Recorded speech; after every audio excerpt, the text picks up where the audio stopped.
Hey everyone, Charlie Morgan here. Welcome back to another video. In this video, I want to talk about how to actually work smart, which is something that is really important because we've all heard the phrase like work smart, not hard, but nobody actually explains how to work smart. You know, there's a lot of these sort of like productivity phrases or cliches that are sort of thrown around without any real explanation as to how to actually accomplish them. And I think we all, on some sort of level, we all understand what it means to work smart, but how do you actually take action on that? And what sort of things can you do in your day-to-day life or at work to actually practice that sort of phrase? So the purpose of this video is to give you a few actionable tips and things that you can actually do to work smart. But before we actually dive into those tips, we need to sort of understand what it means to work smart, because otherwise we don't really know what we're trying to accomplish. Now, the first caveat that I would sort of give to this statement, the whole work smart, not hard thing, is first of all to take more of a non-binary stance and actually do both. I think people seem to have this impression that they can do like a 4-hour work week. You know, we've all read Tim Ferriss's 4-hour work week or something, and it's a bit of a pipe dream. It's possible to do that 5 years down the line when you've got a team running everything for you, but when you're in the trenches, in the grind, and you're responsible for everything that happens in the business, which you probably are, it's impossible to work 4 hours a week. Can be done, but you have to have a team. So first thing to understand when it comes to working smart and not hard is it actually makes more sense to work smart and hard, and also long as well. You want all three things. You want to work harder than anyone else, you want to work smarter than anyone else, and you want to work longer than anyone else. We all understand what it means to work hard and long. You know, long hours, and hard means you're really fucking going at it. You're really grinding away, you're at your desk, you're doing work, and it's happening every day, you're being consistent. But the thing that people miss out on is the smart part, which is ironic because there's not much point in working hard if you're not working smart. So let's sort of discuss this. So when we talk about working smart, what do we actually mean? What does it mean to work smart, and what does that actually entail? Well, it all boils down to one specific word, which is focus. Okay, focus is, you know, you could replace the whole work smart, not hard thing with work focused, not hard. But the thing is focus is the way that you are more intelligent with your productivity. And I don't just mean focus in terms of being able to focus on a specific task, but I mean it's being able to focus on a specific aspect of the business or a specific thing that you're trying to accomplish, as opposed to getting distracted by shiny objects, if that makes sense. So I've got a few sort of like things written down here, a few things that you can actually apply to work smarter. But the first thing to actually understand about that phrase is working smart means actually focusing well. Now there's other things you can do to work intelligently, you know, hiring team members to take care of certain things, but really all it boils down to is having focus. Because the cool thing to understand about focus is when it comes to work or building a business, you have two resources. Yourself as an entrepreneur, you have productivity, and your productivity is made up of two things.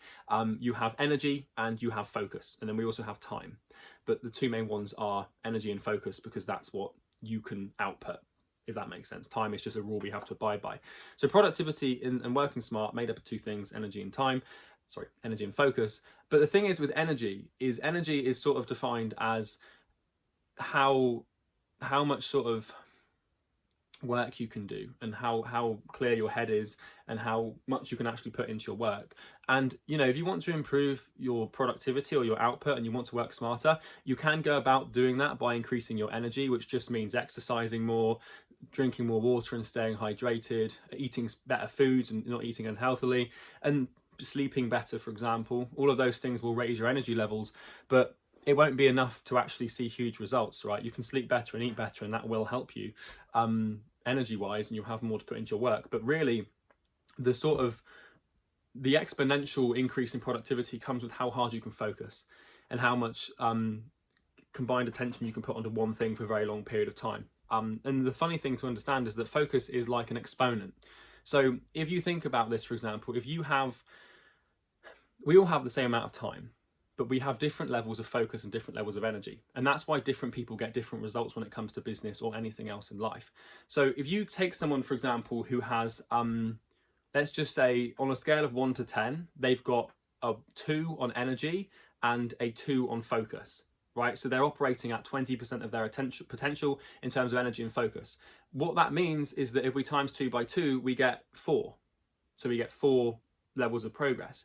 But if you take someone who's got 6 levels of energy and 6 levels of focus, then we're going to get 36, right? And that means that we're far more likely to be ahead of somebody else who's doing 4, if that makes sense.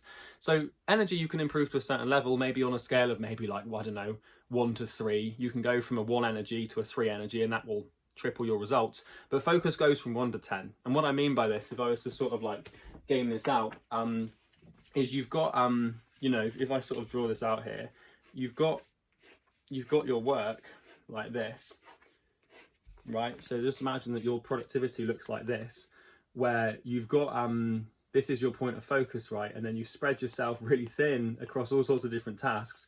And this here would probably be like a 1 on a focus scale, if that makes sense, because, you know, you've got your focus and then it splits out into all this different stuff and you make all this progress in different directions. Whereas what smart people do is they just draw a straight line, and their focus at a certain point doesn't split out into other strands. It just stays on one path, and that way they stay on one path and they go all the way over here instead of ending up over here, if that makes sense. And that might not be the best analogy, but my point here is that if you want to work smart, focus is the thing that's going to help you do that. So how do we improve focus, and how do we, you know, how do we actually do that? Like, because everybody can say, oh yeah, just focus, but how do we do that? So the first thing, the most important thing that I have found to have an exponential impact on how much I can focus at work is meditation. Without it, nothing comes close to how good meditation is for your focus. The way to do this, and I actually have a Muse band for this. You don't need one of these to meditate, but it will help. This is basically like a headband that you wear, and it has tracking devices on it. And you put this on, you turn it on, you whack it on your head like this, and then, you know, it doesn't exactly look very stylish. But then what it does throughout your meditation session is it picks up on your brain waves and it gives you feedback as to how focused you've been. And you can listen to music whilst you do this. I prefer to just do it quietly. But that's good because it gives you a sort of metric to your meditation. You don't need one of these to meditate. Don't think that you should have one, right? They're quite expensive. They're like $400 or something. But I find that to be useful. But meditation is amazing, right? So the way to do this is basically block out 20 minutes at the start of every day to just sit down and do nothing except breathe. It's extremely difficult to do in the beginning, and it's excruciating to just sit there, especially if you've conditioned your brain to just want constant stimulus. You're going to be freaking the fuck out whilst you do this. But the thing to do is I sit on the end of my bed and I literally just breathe, and I focus on the breath going into my nose and out of my nose. And whenever a thought pops into your head, you sort of just realize you're thinking, and then you stop thinking, you bat it away, and you come back to the breath. And this seems like a really simple thing to do, and it is, but the reason it improves focus is because you start to gain this practice of being able to sort of bat away thoughts or impulses or ideas when you're trying to focus on something. So I meditate every day now, and it's really helpful. And you might wonder what the point is in just sitting there focusing on your breath and then getting rid of thoughts when they come in. But the reason we do it is because when I'm going into my laptop to do work, as I'm working, if I have these thoughts or impulses to go and do something else, then I've trained my brain to be able to bat them away and return to the point of focus. So the point of meditation is, for me personally, it's going to be different for everyone, but the reason I meditate is not for spirituality or transcendence, anything like that. It's to gain focus. So when I'm working, I apply what I've done in practice to my work. And so I'm focusing perhaps on recording a video for our program, or it could be a sales call, and I'm just doing that. And then when my brain starts to take me somewhere else, then I have the discipline to recognize that train happening, and then I come back to where I am. And this is really interesting because a lot of people have no control over their thoughts or their impulses, and you see this a lot with people who get angry very easily, or they get really anxious very quickly, and they have these feedback loops that start to make them worry about things. You see this a lot with people that can't seem to work without having 3 social media tabs open with their email and their phone on their desk. And like, it's just, if you want to improve your focus, meditate every day, do it religiously, 20 minutes a day. You'll find it horrifically like difficult to do for the first maybe even like 3 months. It's just really hard to get in and focused. But the harder it is for you to learn to meditate, the more you need to do it, if that makes sense. So that's the first thing. Meditate every day, 20 minutes a day, sit straight back, chest forward, breathe and focus on the breath, and you'll notice your brain will take you off in all these different directions. You'll start thinking about a random sandwich you had when you were like 5 years old on a beach, and then you come back to the breath, and then you're not judging yourself for getting distracted, and you keep breathing, and then you finish the session, and it gets easier and easier. And then when you start working, you'll start to notice you pick up on these distractions before they actually become fully fledged distractions, and you can return. So that's number one, is meditation. Okay, so that's the first sort of thing that I found to be really good for working smart. The second thing is the removal of distractions. So if we think about what focus really is, it's quite hard to define. Well, it's not actually, it's focused, like you can't really use it without actually saying the word, but you know, it's just having a level of attention on something for a long period of time. But if you think about what focus is, the easier way to sort of become focused is to actually focus on not getting distracted. So the opposite of focus is distraction, right? So instead of trying to relentlessly hone in on one thing and try and do that, honestly, one of the best strategies to focus is just to remove things that aren't the thing you're focusing on, because then you have no choice but to focus on one thing. So there's loads of different examples for this. I mean, mine, for example, if you look at my laptop here, if I pull this up, so what you can see on my laptop is I literally have, like, on my desktop, I have a folder, I have some slides for something I'm working on, and then at the bottom I have Google Chrome and Finder, and I have nothing else open unless I'm doing it directly. So as well, if I head over to Facebook, I'm not logged into Facebook, right? If I head over to LinkedIn, these are things that I use for work, I'm not logged into LinkedIn. So, and the same thing applies to my email. Like, I don't have my email open unless I'm directly checking it. So we've got clients in our agency training program, and that program it's an absolute beast of a program. We've got lots of content in there. There's probably at this point over hundreds of hours of training in there, and you know, it's not all, like, for some clients use training for different things. You don't have to go through the whole program, but people do. But we all the time, you know, we built that program over the course of about 2 to 3 months, like hundreds of hours of training. Maybe it's not actually hundreds of hours, but there's a lot of content in there. And you know, we always get questions like, how have you recorded such a lengthy program with so much detail in such a short period of time? Because our program is, I'd honestly argue, it's more detailed than all of our competitions combined. You know, we've got email deliverability training videos that last for 2.5 hours. It's, you know, one of the complaints we get from clients is there's too much content, the videos are too long, which is a perfectly normal complaint. But at the same time, it's also, the reason they're that long is because we have to give them that level of detail. So it's you know, people are like, oh, I've got to go through and do all this work. But it's, anyway, story for another day. See, I'm getting distracted by this, and I can pull it back. But the moral of the story with my laptop here is, the reason we've been able to record such detailed videos in such a short period of time and accomplish so much with the business is because we are focused on what really matters. So for my business partner, Bo, it's program recording, and for me, it's sales calls. So anything that isn't those two things is eliminated or outsourced. So when I'm working on something, like if I open up my laptop in the morning like this, I haven't got my emails like blasting at me. I haven't got Facebook notifying me of people messaging me. I haven't got LinkedIn connection requests coming in. I don't even have Instagram. I don't have TikTok. I don't have Snapchat. I don't have Clubhouse. Everything has been eliminated except from the one thing that I need to focus on to get results on. And that makes working smart incredibly easy because I haven't got anything to be distracted by. So yes, I have to check my emails. I have to go on Facebook because we have client support there. I have to go on LinkedIn because a lot of leads come through LinkedIn. But what I do is I schedule when I'm going to do those things, and I do them, and then I log out, and I don't leave the tabs open, I don't leave email open, and that way when I have to go back to what I'm working on, those things can't distract me.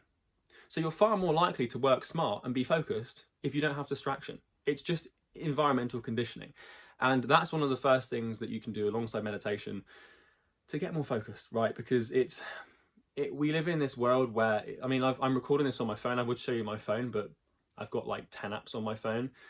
I have no social media apps on my phone. I have no messaging apps on my phone except for iMessage and WhatsApp, and I've turned off notifications for both of those. My phone is on airplane mode turned off for probably about 10 hours a day, and I check it like 2 or 3 times a day unless I'm recording a video. And because I've been able to eliminate all of this shit that doesn't actually help me achieve my goal, I can focus on my goal. right? And there's a really interesting, really good quote that says, it's from one of my mentors, Sam Ovens. It says, if you don't make sacrifices for your goal, then your goal will become the sacrifice. So all of these things that I've got rid of are sacrifices, like social media and all this YouTube bullshit that I used to do, and Netflix and all that. And yes, I still do that stuff, but it's with intention, and it's in the evening when I schedule it. So that's the two things: meditation, distraction removal. They will help you. There's a really good thing you can get on your laptop. It's a Chrome extension, and it's called Undistracted, and it looks something like this. Okay, it's called Undistracted. I'd strongly recommend you look it up. It's just a Chrome extension, it's free. And what this allows you to do is it allows you to, and I can sort of show you this here, you can go on these social media sort of platforms, and it actually allows you to remove, it removes your Facebook news feed, it removes Facebook comments, it removes the messaging pop-up. You can remove YouTube recommendations, you can remove YouTube comments, LinkedIn feeds, all of these things that when you go onto these platforms are designed to grab your attention, you can remove, because all these platforms are designed for you to use and become addicted to. So we want to do everything we can to stop that from happening. And if you don't do things like that, then you're going to lose the battle, because you're literally fighting against hundreds of PhDs that are paid millions of dollars to keep you addicted to these things. So remove them. So those are the two main things. The other thing that you can do for focus, honestly, is eating better. Everything is really interesting, because we are what we eat in the literal sense of the word, with regard to the fact that our bodies are made out of organic material, and the only way our body can make itself is with the things that we eat. But what I found is that if I load up on carbs or junk food or sugary stuff, I get brain fog, right? Because there's a nerve where your brain, I can't remember the name of it, I haven't done much research on this, but I know it's the case, where your brain is directly connected to your gut. And if your gut's unhealthy and your gut's unhappy, then your brain will be unhealthy and foggy. So when you get brain fog, people think that brain fog is this weird thing that just comes and goes, but it's usually almost always associated with the quality of your gut. And I don't know about you, but if you've ever tried to focus when you've got brain fog, it's nearly fucking impossible. So one of the best things that you can do for focus, in addition to meditation and just removing distractions, is to just eat cleaner, right? You want to eat things that burn a clean flame, so that when you're, because focus requires calories, it requires energy from your brain, and we want those calories to be as clean as possible. And we want the things that fuel our attention to be clean. We want to burn a very clean flame. We don't want to be burning this horrible grey smoky thing that makes us feel all foggy and that we can't actually do anything with. So those are the three things that I would recommend you do to work smarter. And I promise you, if you do all three of those things religiously for the next 6 to 12 months, you will be 10 times more productive. In fact, probably even more than that. When I started meditating and removed all that stuff and started eating cleaner, I can confidently say that I am, 10 to 20 times more productive than I was originally. And the reason we can get so much done so quickly with our business, me and my business partner Bo, for example, is purely because we've done this stuff and we've actually practiced it. And so we can move faster than people. If you think about it, if I am twice as focused as one of my competitors, then I'm going to get twice as much. So let's say my competitor works, let's say I have somebody in my competition, let's say they work 60 hours a week. And let's say I work 60 hours a week. But let's say that I have twice as much focus as they do. Then my 60 hours is actually like 120 hours, because I've got twice as much done. So this is the phrase work smart, not hard. You apply attention and focus to your work so that you can get twice, 3 times, 4 times, 5 times, 10 times as much done in 1 hour as it would take your competition to get done in 10. So if you can focus 10 times more than one of your competitors, then 1 hour for you is just as valuable as 10 hours to them. And that's how you gain advantage. People think business advantage is gained through copywriting or some sort of special strategy or the latest tech, but it's really gained here. It's gained in the simple things, okay? So that's everything for today's video. I hope this one proves useful, and I've still got a lot of work to do with this stuff. I'm sure there's plenty of other things for me to uncover, but I wanted to share these 3 things with you and sort of bring some light to how you can work smarter. So hope this one's useful. I will see you in the next video. If you like this video, then drop a like. Also feel free to comment any ideas you might have, or things that you've been struggling with, and hit the subscribe button, and I will see you in the next video I post. Have a good day. Cheers.